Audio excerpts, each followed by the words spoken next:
At my daughter's graduation, something happened that I'll never forget.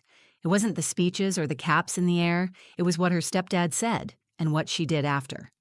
We were in the school gym, packed wall to wall, parents fanning themselves with programs, teachers lined up in the front row. My daughter, Aria, was up on that stage in her blue gown and honor cords, looking radiant and proud. I was in the third row, hands clenched in my lap, trying to hold back tears. 18 years of sacrifice had brought us here. Every late night shift, every skipped meal, every quiet cry in the bathroom so she wouldn't hear. It had all led to this. Then Greg stood up. He didn't ask. He just walked up to the mic after the final speeches. He smiled, straightened his tie, and said, "Before we head out, I want to take a second to thank the real parent who made this happen." My heart jumped.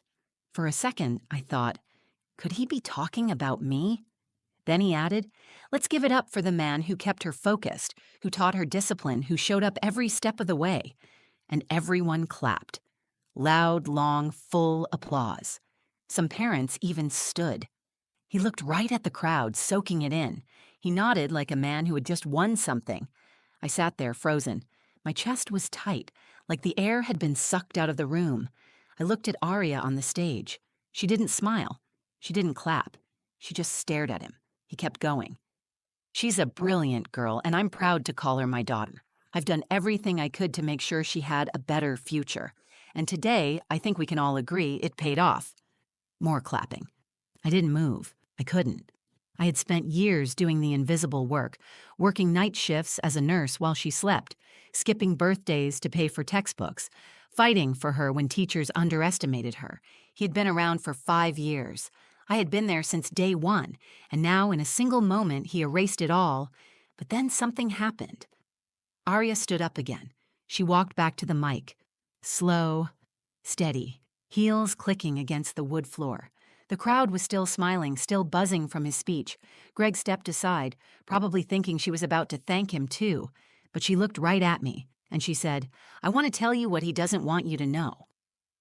The room went silent. People sat back down. You could hear the air conditioning hum above us. And just like that, everything changed.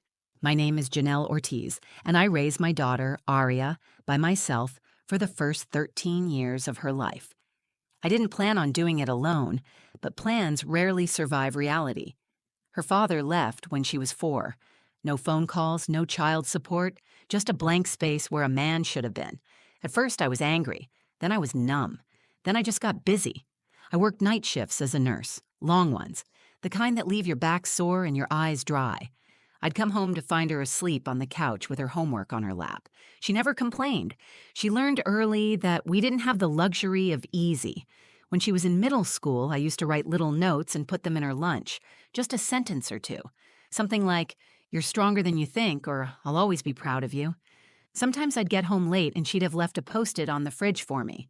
"Drink water. You forgot yesterday." That was our rhythm. Quiet care, unspoken understanding.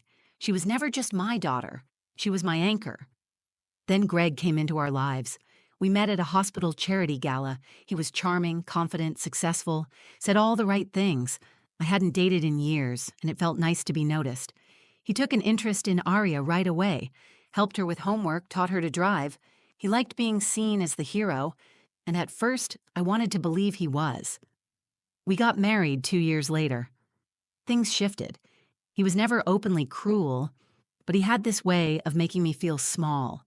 If I disagreed with him in front of Aria, he'd flash that tight smile and say, "Let's not confuse her." If I tried to talk about boundaries or parenting decisions, he'd shut me down with, "I think I know what I'm doing." He liked to call himself Dad at parent-teacher nights. I never corrected him. It felt petty. Aria never called him that, though. Not once. She stuck with Greg.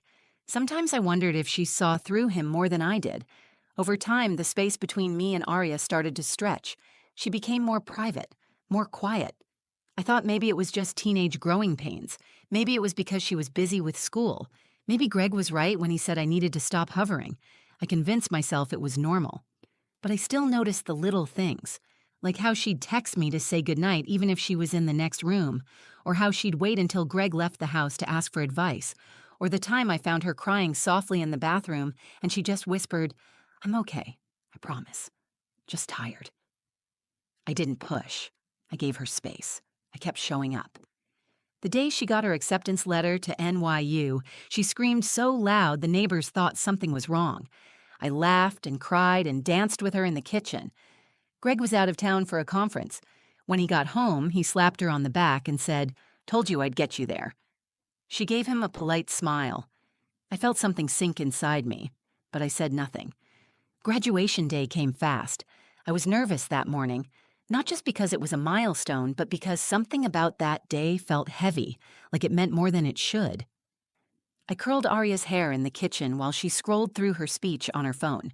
She looked up at me once and said, "You okay?" I smiled and nodded. She didn't ask again, but her eyes lingered, like she didn't believe me. We arrived early. Greg was already shaking hands with the principal, making sure everyone saw him.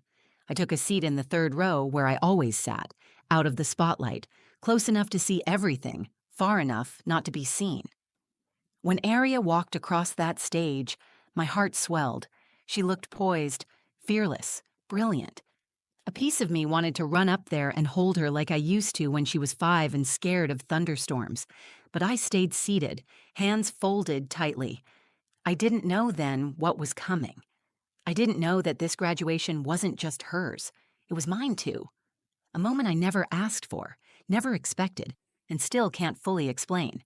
But it would begin with a single, stolen sentence from Greg, and end with Arya standing up to say the one thing I never thought I'd hear out loud. The gym buzzed with celebration. The bleachers were packed with families holding flowers. Programs rolled in their hands like scrolls. Teachers lined the stage in press suits and dresses, their smiles stiff from too many pictures. The school band played a hopeful tune. I scanned the crowd, trying to stay calm, trying not to cry. Arya sat with her classmates in the front rows, her blue cap tilted just enough to show her curls. I kept my eyes on her. I needed to see her in this moment to memorize it. She had worked so hard. We both had. When her name was called, my breath caught. Arya Ortiz, valedictorian. The principal shook her hand, and the crowd clapped politely. I clapped too, but my hands were shaking. She gave a small smile to the audience, then walked up to the podium with the speech she'd spent weeks writing. She adjusted the mic. "Good evening, everyone," she began. "Thank you for being here tonight. I want to start by thanking my teachers, my friends, and everyone who stood by me." Her voice was strong, her pace steady. "But more than anything, I want to thank the people who made this journey possible." She paused. I leaned in slightly, already knowing the answer, or thinking I did. She smiled toward the crowd. "To my parents, thank you for raising me, for pushing me, for loving me through everything. I wouldn't be here without you." People clapped again. My heart swelled with pride. I didn't need to be named. I didn't need a spotlight. That moment was enough, or so I thought. Just as the final speeches ended and the ceremony was winding down, Greg stood up. He didn't look at me. He didn't ask anyone's permission. He just stepped up to the podium like it was his right. I froze. The mic screeched slightly as he pulled it closer. Then he smiled, relaxed like a man used to being heard. "Before we wrap up tonight," he said, "I want to take a moment to talk about what it really takes to raise a child like Arya." Heads turned. Cameras went up. A few parents looked curious, others confused. I sat completely still. "It takes structure," he continued. "It takes someone who shows up, someone who doesn't let her slack off, who sets the bar high, someone who puts in the work day after day to make sure she stays on track." People began to nod along. I clenched my jaw. "I'm proud to have been that person," he said. "Proud to be the one who made sure she reached her full potential. And I just want to say thank you to everyone who supported me while I raised her." Applause broke out. Real applause. Not polite, scattered claps. Full, unfiltered applause. A few people stood. He stepped back from the mic, looking pleased, like he had given a gift to the world. I sat frozen in my seat. I wanted to scream, not because he wanted credit, but because he had rewritten the truth right in front of everyone and no one questioned it. For 5 years, he had played the part. And maybe that was enough for people who only saw what he wanted them to see. But I remembered the nights he belittled her for getting an A-. I remembered the time he mocked her for crying over a rejection letter. The silence in our house when he was in a mood, the way Arya's shoulders tensed when he entered a room. She never told me everything, but I saw enough. He hadn't raised her, he had controlled her, and now he was being applauded for it. I tried to swallow the bitterness. I didn't want to make a scene. This was Arya's day, not mine. If she wanted to let him have his moment, I could accept that. I could shrink a little more. I was used to it. But then Arya stood up again. She didn't smile. She didn't look at Greg. She walked to the podium slowly, her cap in one hand. There was something in her eyes I hadn't seen before. Not sadness, not pride, resolve. The crowd quieted. Whispers rippled through the bleachers. Someone asked, "Is she doing a second speech?" Someone else shushed them. She leaned into the microphone. "I want to tell you what he doesn't want you to know." And the room fell completely silent. The sound of Arya's voice through that microphone cut through the room like glass. It wasn't loud, but it didn't need to be. It was clear, focused, unapologetic. "I want to tell you what he doesn't want you to know."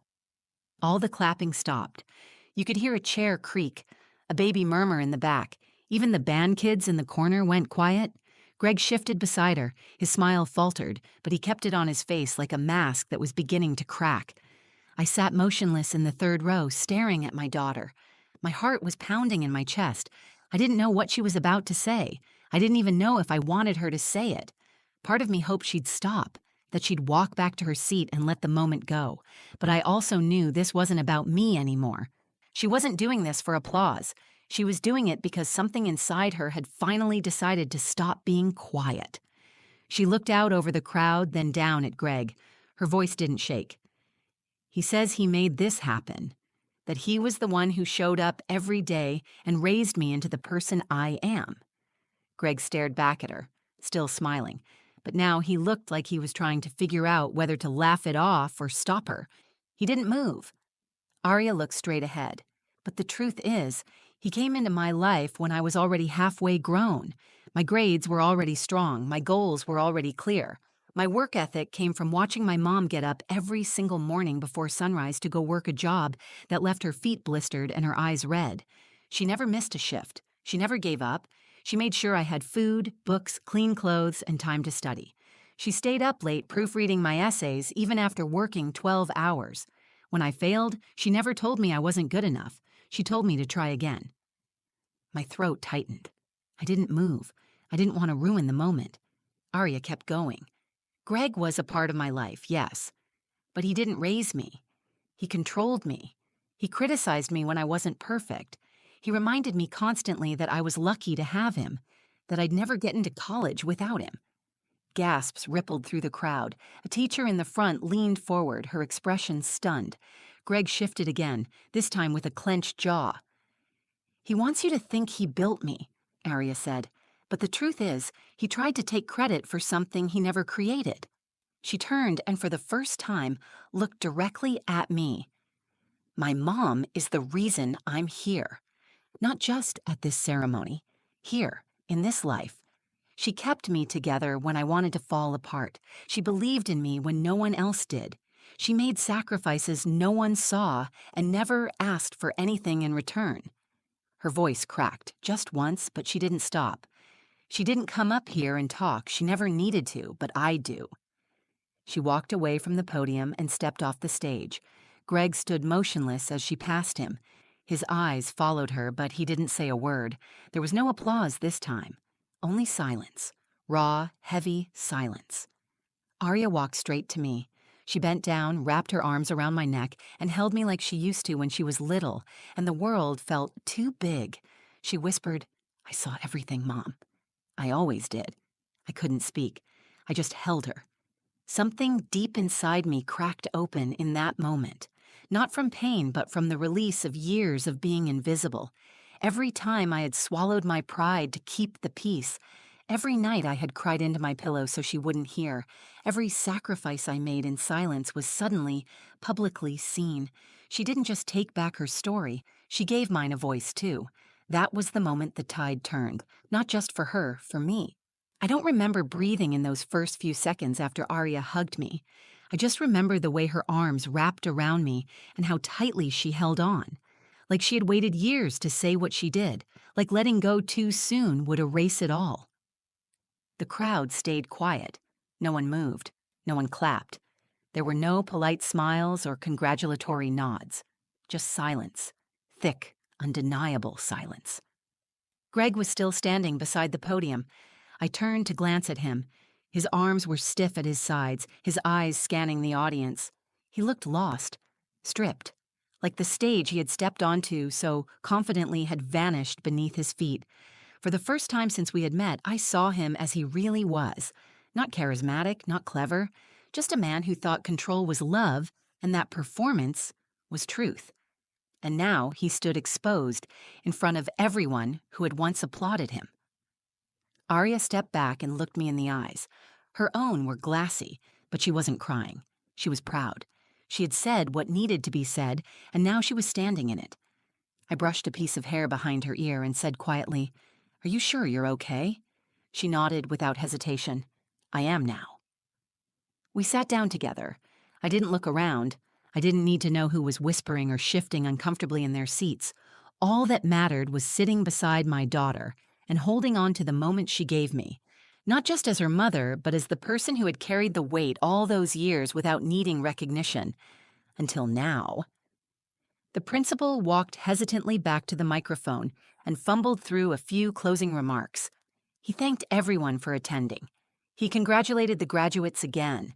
He wished them good luck on their future journeys. His voice was steady, but you could tell he felt the shift in the room. We all did. As people began to gather their things and rise from their seats, no one looked at Greg. Not one person approached him. He lingered for a few seconds near the steps, maybe waiting for someone to say something or offer a smile. But they didn't. He turned and walked away without a word. I thought I might feel triumphant seeing him leave like that. I didn't. I didn't feel angry or vindicated. I just felt done. Like something inside me had closed that needed to stay closed. It wasn't revenge. It was freedom. Arya and I walked out of the gym together. The sun was setting, casting long golden streaks across the parking lot. She held her cap in one hand and the diploma in the other. Her heels clicked softly against the pavement, and every so often she glanced up at me with a small, quiet smile. We didn't say much. When we reached the car, she opened the passenger door and tossed her cap onto the seat. "I'm starving," she said. "Can we get burgers?" I laughed through the tightness in my chest. "Absolutely." We drove with the windows cracked open, the breeze rushing through, lifting strands of her hair and cooling my face. I didn't even realize I was crying until she reached over and squeezed my hand. "You never asked for credit," she said, "but I saw it all. I saw everything you gave up." I nodded, not trusting myself to speak just yet. She added, "I know he made you feel like you had to shrink, like your love wasn't enough, but it was. It always was." We pulled into the drive-thru and ordered 2 burgers, fries, and milkshakes. As we waited, she leaned her head against the window and said, "That wasn't just my graduation today. It was yours too." I let that sink in, because she was right. That night wasn't about revenge or shame. It wasn't about humiliating Greg or proving a point. It was about being seen. After years of silence, of letting someone else shape the narrative, my daughter had stood up and told the truth. And in doing so, she gave me something I didn't know I was still waiting for: recognition. Not in the form of a thank you or a speech, but something deeper. A daughter's love spoken loudly with no fear of consequence. It wasn't the ending I imagined. It was better. That night, after the ceremony and the burgers and the milkshakes, Arya went upstairs to shower and pack a few things for a trip she was taking with her friends. I stayed downstairs in the kitchen, staring at the graduation program still folded neatly on the table. Her name was printed in bold: Arya Ortiz, valedictorian. I ran my fingers over the paper, thinking about everything that had led to this moment. The years of struggle, the sacrifices, the loneliness that came from being both mom and dad, nurse and cheerleader, protector and provider. There were so many times I had doubted myself. So many nights I had wondered if I was doing enough, or if love without money or prestige would ever be seen or remembered. But my daughter had seen it. She had remembered everything. And in front of a room full of people, she spoke the truth. Not just for herself, but for me. When Aria came back down with her overnight bag, she paused in the doorway. Her hair was damp, her face fresh. She looked like a young woman standing fully in her own power. "Are you okay?" she asked. I nodded. "More than okay." She walked over and sat beside me at the kitchen table. I didn't plan on saying all that, but when he started talking, like you weren't even part of the story, I couldn't let it happen. I couldn't let them leave thinking that was the truth. I looked at her, searching her eyes for doubt or hesitation. There was none. "You didn't have to defend me," I said quietly. "I wasn't defending you," she said. "I was honoring you." I sat with that for a moment. Honoring. It was a word I hadn't associated with myself in a long time. I'd spent so many years fading into the background, not because I didn't care, but because I believed that real love didn't demand attention. I believed that showing up every day without applause was enough. And in many ways, it was. But sometimes, silence lets the wrong person write the story. Aria gave me back the story that night. She reminded me that I was never invisible, not to her. The next day, I started getting messages. A few parents who had been at the ceremony reached out. One mother said, "I wish I had spoken up the way your daughter did." Another wrote, "I've always admired you, even if I never said it. You did a hell of a job." It didn't matter if those words were late. What mattered was that they finally came. As for Greg, he didn't call. He didn't text. He left quietly, just like he had faded from Aria's heart long before that night. I didn't chase him. I didn't need to. There was nothing left to hold on to. Aria left for her trip later that afternoon. Before she got into the car, she hugged me and said, "Don't ever let anyone take away what you've built. Not ever again." I stood on the porch and watched her drive off. It felt like an ending, but not the kind that brings sadness. It was the kind that brings peace. In the weeks that followed, I noticed something in myself that had been missing for years. I stood taller, I spoke more freely. I didn't apologize for taking up space in rooms I had once shrunk in. I wasn't trying to prove anything anymore. I was just living as someone who knew her worth had finally been seen. Aria and I still talk every day. When we hang up, she always says, "Love you, Mom, I mean it." And I always say, "Love you more." That's our thing. I used to think being a good parent meant staying quiet, sacrificing without being noticed, loving without asking for anything in return. But I've learned that being seen is not selfish. It's human. And sometimes, when you least expect it, the child you raise turns around and becomes your voice. So if you're listening to this and you've ever felt invisible, if you've ever poured your whole heart into someone and thought no one noticed, let me say this: they see you. Maybe not now, maybe not out loud, but they do. And one day, in their own words, in their own way, they'll tell the world what you meant to them. And when they do, it will change everything. If this story moved you, if it reminded you of someone in your life who showed up when no one else did, take a moment right now. Send them a message. Tell them thank you. Sometimes the quietest heroes need to be reminded they were never invisible. And if you felt something while watching this, share this video. Someone out there needs to hear it. Don't forget to like the video if it resonated with you. Leave a comment to tell me what part hit you the hardest, and subscribe to the channel for more real, raw stories just like this one. Thank you for listening. And to every parent, every caregiver, every person who's ever loved silently, you are seen.